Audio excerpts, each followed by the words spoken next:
Okay, so have you ever noticed how today it feels like love and truth are kind of at odds? Like we're told to be loving, but sometimes the truth, well, it's uncomfortable, right?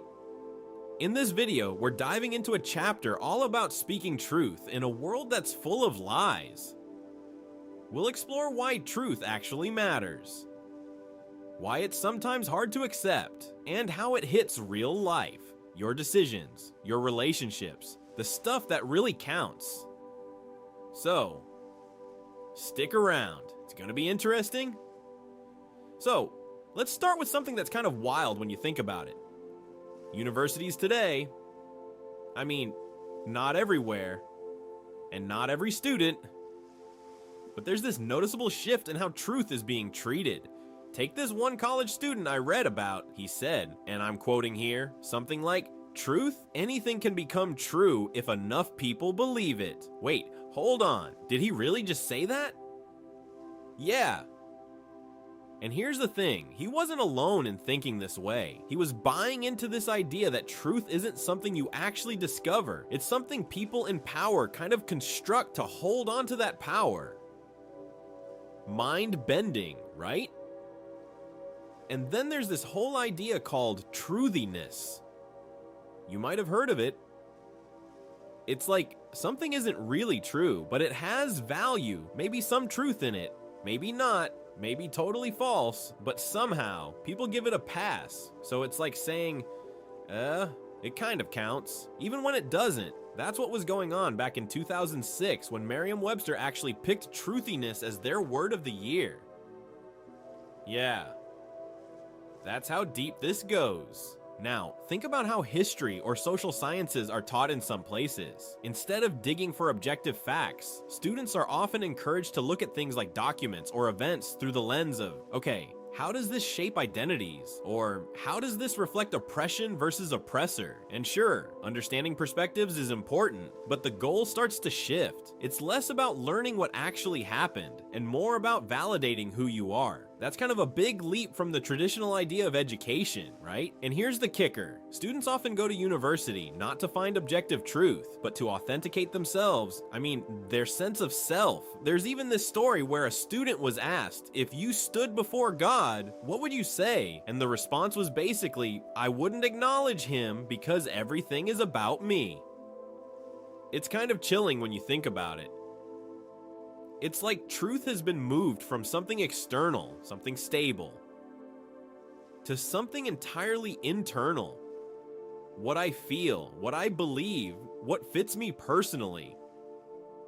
So yeah, in this environment, you get these conversations where teachers are almost trained not to correct students. Instead, they say things like, oh, that's interesting, I've never thought of that before. Or, let's hold on to that idea for now, just so nobody's feelings get hurt. And students retreat into this safe zone, licking the wounds of what they perceive as victimhood. Crazy, right? And it's not just harmless. This is shaping how a whole generation starts to understand, or maybe misunderstand, what truth even is. Alright, now picture this scene. Jesus standing before Pilate, and Pilate's asking him, "Are you the king?" And Jesus kind of calmly says, "You're saying it," and then goes on to say that he came into the world to bear witness to the truth, not to make everyone feel comfortable, not to give people warm, fuzzy feelings, but to testify to what's real. And here's the thing, Pilate asks, what is truth? And then he just walks away, chatting with the crowd, not really waiting for an answer. Kinda wild, right? But that's exactly the point.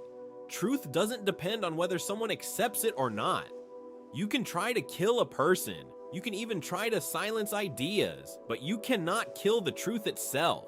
It's unmovable. Jesus is the truth walking around, saying it as it is. And even when people reject it, it's still there, still real. And I love this part because it hits home. So often, we think truth has to be liked or approved. But Jesus shows that real truth sometimes stands in stark contrast to what people want to hear. And honestly, that's freeing in a way. It reminds us that, yeah, we might not always be popular for speaking truth, We might even be misunderstood, but the truth itself, it doesn't disappear. It keeps existing. So when we think about being honest, standing up for what's right, or even sharing our beliefs, we can remember Pilate and Jesus. Truth is bigger than the moment, bigger than the opinions, bigger than fear. You can't destroy it. Okay, so let's really dive into the meat of this. The 5 big characteristics of truth. I want to walk through these slowly because each one hits at something pretty deep. And honestly, it's kind of eye-opening when you connect all the dots. First up, truth has its source in God. Think about it. All the logic we use, like knowing 2 + 2 = 4, isn't just a random fact. Philosophers like Augustine would argue that the very ability to reason, to recognize logical truths, points to something bigger, something objective. God created the framework that makes truth possible. So when we believe in something like objective reality, we're actually acknowledging a divine order. Kind of mind-blowing when you think about it, right? Next, truth is exclusive. And here's where it gets a little controversial. There's only one correct answer to 2 + 2, right? Infinite wrong answers, but just one truth. When Jesus says, "I am the way, the truth, and the life. No one comes to the Father except through me." That's exclusivity in action. It's not mean-spirited, it's just accurate. He has the qualifications, the authority to make that claim, and we have to wrestle with it. Not everything can be merged or watered down, even if the world tells us otherwise. Third, truth is objective, and this one's huge because it's what keeps us grounded. Truth doesn't depend on majority vote. You can have 100 people thinking something is one way, but reality doesn't change. Booker T. Washington puts it brilliantly. A lie doesn't become truth just because everyone believes it. And truth doesn't become a lie just because people ignore it. So yes, you can have your opinions, and I mean, go ahead, express them, but you don't get your own truth. There's a difference between subjective feelings and objective reality, and understanding that is so crucial today. Fourth, truth can be offensive. Yep, sometimes telling it straight hurts. Remember Jesus talking about unleavened bread, or later saying, "Eat my flesh and drink my blood." A lot of people bailed on him. They were offended, but he didn't back down. He didn't try to sugarcoat it. The message wasn't for comfort, it was for clarity. Even when his words shocked, confused, or upset people, he stuck with the truth. And here's the lesson. If truth sometimes stings, that's not a failure. That's normal. Love and truth together mean being compassionate. Yes, but not at the cost of honesty. It's better to offend with truth than to console with a lie. Finally, truth is costly. There's a price for living it authentically. Proverbs even says, "Buy the truth and sell it not." Think about people who stood firm, even under immense pressure. It's not easy to say no to a system, to a boss, to social expectations when they conflict with what's true. There are stories everywhere. Good people capitulate under pressure, even those who love God. And now, in our own context, maintaining integrity often means pushing back against cultural trends or popular opinions, even risking job security or social approval. It's uncomfortable, sometimes painful, but ultimately, it's what keeps you aligned with the truth. Because being a genuine follower of truth means you can't fake it. The cost is real, but so is the reward. So yeah, to wrap these 5 together, truth originates in God. It isn't negotiable or inclusive in the way society often wants it to be. It exists independently of what people think. It can make people uncomfortable, and living it demands courage. And here's the thing, when we truly get this, it changes how we talk to people, how we make decisions, even how we see the world. Truth isn't just a concept, it's something alive, something we interact with daily, something that shapes life itself. And keeping all of these characteristics in mind helps us navigate a world that often tries to blur the lines between truth and convenience, between honesty and comfort. It's challenging, yeah, but also kind of freeing once you realize that living in truth gives you a compass that nothing else can provide. Alright, now let's talk about how love and truth really need to go hand in hand. I mean, it's easy to get this backwards, right? People often think you can just be loving, and that's enough. Or you can just drop truth like a hammer and hope people catch it. But here's the thing, we're living in a broken world, and we need both. You have to speak truth. Yes. But with love. And not that fake, self-righteous love. You know what I mean? The kind that just makes people feel judged. No, I'm talking about genuine, compassionate love that comes from a place of understanding, of empathy, of brokenness, meeting brokenness. And here's the tough part. Sometimes telling the truth isn't popular. People might think you're harsh or even hateful. And yeah, that stings, but let me be honest, it's better to tell the truth and be thought hateful than to whisper lies with a compassionate voice. Lies wrapped in a smile don't help anyone. They might feel good in the moment, but they don't change the reality. They don't set anyone free, and that's the crux of it. Truth paired with love, it's uncomfortable, it's messy, but it actually works. Now, look around today and you hear a lot of, love is love, and I get it. That sounds nice, right? But here's the catch. Love isn't just whatever we feel like it is. You can love something that's actually harmful or misguided or even destructive. Adam and Eve didn't stop loving after they fell. They just started loving the wrong things. Money, pleasure, self.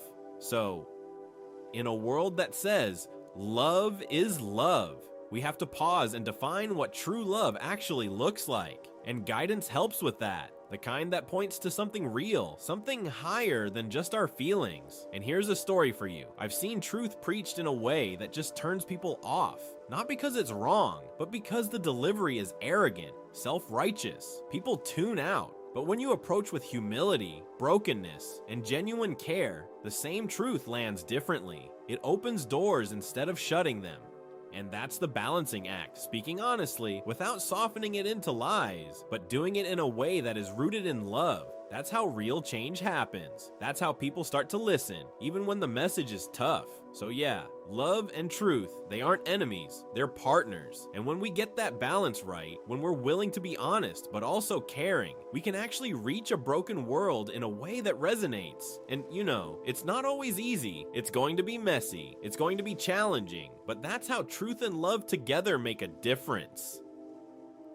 Okay, so to wrap this up, let's talk about authenticity. You know, it's easy to pretend to play the game, to look like you've got it all together when inside. Maybe you don't. There's this idea of being a genuine fake, someone who seems like they've accepted truth, maybe even appears faithful or moral. But in reality, they're just going through the motions. Everyone else might be fooled, but deep down, they know. And God knows. You can't fake that before Him. I love this story from Lloyd C. Douglas, the guy who wrote The Robe. Back in college, he had this ritual with a retired music teacher. Every morning he'd ask, "What's the good word for today?" And the teacher would take a tuning fork, press it to his wheelchair, and say, "That is middle C." And here's the kicker. The piano across the hall might be out of tune, the choir might be off, but middle C was constant. Same yesterday, today, and tomorrow. Always the reference point. That's such a beautiful metaphor, right? Now think about it in our lives. In a world that feels completely out of tune, opinions shifting, values bending, truth being questioned, we have a middle C. Christ is that constant, unchanging reference point. When we align ourselves with Him, we can help others find their way back, too. Even if the world is noisy, chaotic, and full of contradictions, there's something stable we can point to. And that's the challenge and the privilege. To live authentically, to resist being a genuine fake, and to point people toward the truth that doesn't change. It's not about perfection, it's about alignment, being real with ourselves, being honest with others, and using that as a way to guide them. People are looking for that anchor, that sound they can trust, and we get to be part of that, helping them find middle C, because once you find that, the rest starts to make sense. Even in a world that's constantly off key. It's about grounding yourself and then reaching out, pointing to something bigger, something real, something eternal. Alright, so to bring it all together, truth and love aren't enemies, they're partners. Speaking honestly, with compassion, can guide people through a world that's confusing and often out of tune. Think about your own life. Are you living in truth, pointing others toward it? It's challenging, yeah, but so rewarding. If this got you thinking, maybe give it a like, or hey, stick around for more ideas like this. Let's keep finding and sharing the real, lasting truths together.